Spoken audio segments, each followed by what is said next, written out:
Assalamualaikum warahmatullahi wabarakatuh. Perkenalkan, nama saya Mutia Intan Saleha Rahab. Saya dari Fisika Dikb 2018. Di sini saya akan menjelaskan mengenai desain perencanaan pembelajaran berbantuan komputer. Adapun materi topik-topik akan kita bahas pada hari ini yaitu yang pertama ada strategi pembelajaran, yang kedua ada model pembelajaran, yang ketiga ada pendekatan pembelajaran, yang keempat ada metode pembelajaran, dan yang kelima ada media pembelajaran.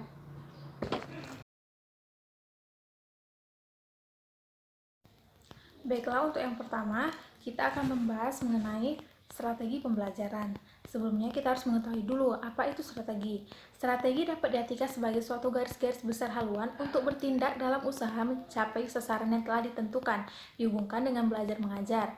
Nah, kalau strategi pembelajaran yang kami ambil di sini yaitu strategi pembelajaran berbasis problem based learning, yaitu strategi pembelajaran yang menekankan keaktifan siswa dalam proses pembelajaran.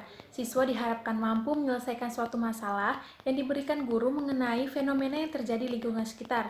Selain itu, siswa juga diharapkan untuk berpikir kritis agar mendapat wawasan atau pengetahuan yang dapat diterapkan dalam kehidupan sehari-hari.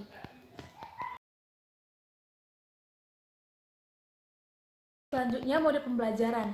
Nah, di sini kami mengambil mode pembelajaran problem based learning, yaitu merupakan model kurikulum yang berhubungan dengan masalah dunia nyata siswa. Masalah yang diseleksi mempunyai dua karakteristik penting. Pertama, masalah harus autentik yang berhubungan dengan konteks sosial siswa. Yang kedua, masalah harus berakar pada materi subjek dari kurikulum. Kemudian, tujuan model PBL ini yaitu pertama, untuk mendorong kerjasama penyelesaian tugas antar siswa. Yang kedua, memiliki elemen belajar mengajar sehingga mendorong tingkah laku, pengamatan siswa, dan dialog dengan lainnya. Yang ketiga, itu ada melibatkan siswa dan menyelidiki pilihan sendiri yang memungkinkan mereka memahami dan menjelaskan fenomena dunia nyata. Yang keempat, melibatkan ranah kognitif, afektif, dan psikomotorik pada siswa secara seimbang, sehingga hasil bisa lebih lama diingat oleh siswa. Yang kelima, dapat membangun optimisme siswa bahwa masalah adalah suatu yang menarik untuk dipecahkan, bukan suatu yang harus dihindari. Kemudian ada kelebihan model PBL ini, yaitu menurut Sudrajat, kelebihan mode problem based learning, siswa lebih memahami konsep yang diajarkan sebab mereka sendiri menemukan konsep tersebut. Yang kedua, melibatkan secara aktif, memecahkan masalah dan menuntut keterampilan berpikir siswa yang lebih tinggi. Kemudian, pengetahuan tertanam berdasarkan skemata yang dimiliki oleh siswa sehingga pembelajaran lebih bermakna. Kemudian langkah kerja atau sintak model PBL yaitu pertama itu ada orientasi peserta didik pada masalah. Yang kedua, mengorganisasikan peserta didik untuk belajar. Yang ketiga, membimbing penyelidikan individu maupun kelompok. Yang keempat, mengembangkan dan menyajikan hasil karya. Yang kelima, menganalisis dan mengevaluasi proses pemecahan masalah.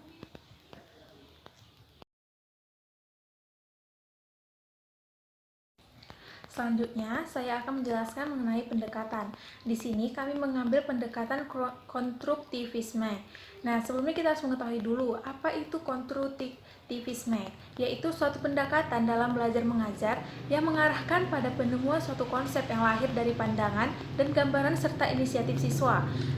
Kemudian tujuan pendekatan ini yaitu agar siswa mampu meningkatkan pengetahuan mereka untuk membangun sekaligus menemukan hal-hal baru dan membuat pembelajaran lebih terpusat kepada siswa atau student center dalam proses pembelajaran agar lebih mengesankan dan mudah untuk diingat dalam mencapai tujuan pembelajaran.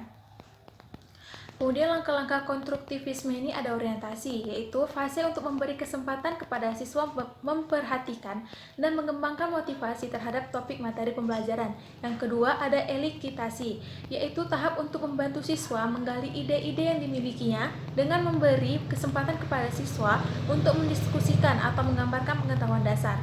Yang ketiga, ada rekonstruksi ide, yaitu dalam tahap ini siswa melakukan klarifikasi ide dengan cara mengontraskan ide-idenya dengan ide orang lain atau teman melalui diskusi.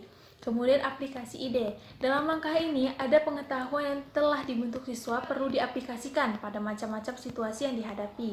Kemudian ada review. Dalam fase ini memungkinkan siswa mengaplikasikan pengetahuan pada situasi yang dihadapi sehari-hari, merevisi gagasan dengan menambah suatu keterangan, atau dengan cara mengubahnya menjadi lebih lengkap.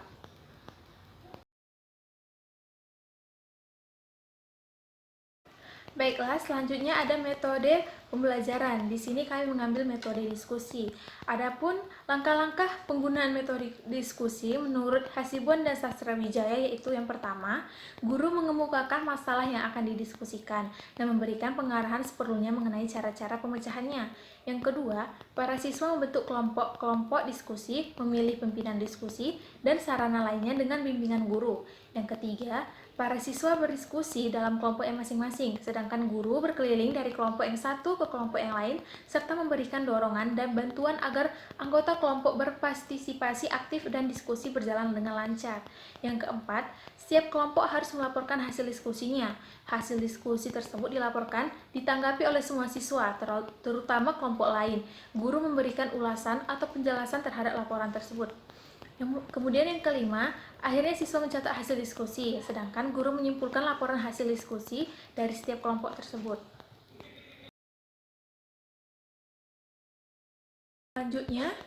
Selanjutnya yaitu media pembelajaran. Di sini kami mengambil contoh media pembelajaran Macromedia Flash 8, yaitu Macromedia Flash 8 ini salah satu versi software dari Macromedia Inc. berupa program grafis dan animasi yang keberadaannya ditunjukkan bagi pecinta desain dan animasi untuk berkreasi membuat animasi web interaktif, film kartun, pembuatan company profile, presentasi bisnis atau kegiatan, dan game flash yang menarik. Nah, di sini sangat cocok, media ini sangat cocok untuk digunakan dalam mode pembelajaran PBL. Kemudian ini adalah contoh-contoh dari penggunaan media flash profesional, yaitu ada materi usaha dan energi. Baiklah, sekian dari penjelasan saya mengenai desain perencanaan pembelajaran berbantuan komputer. Apabila ada kata yang salah, saya mohon maaf. Terima kasih. Wassalamualaikum warahmatullahi wabarakatuh dan sampai jumpa.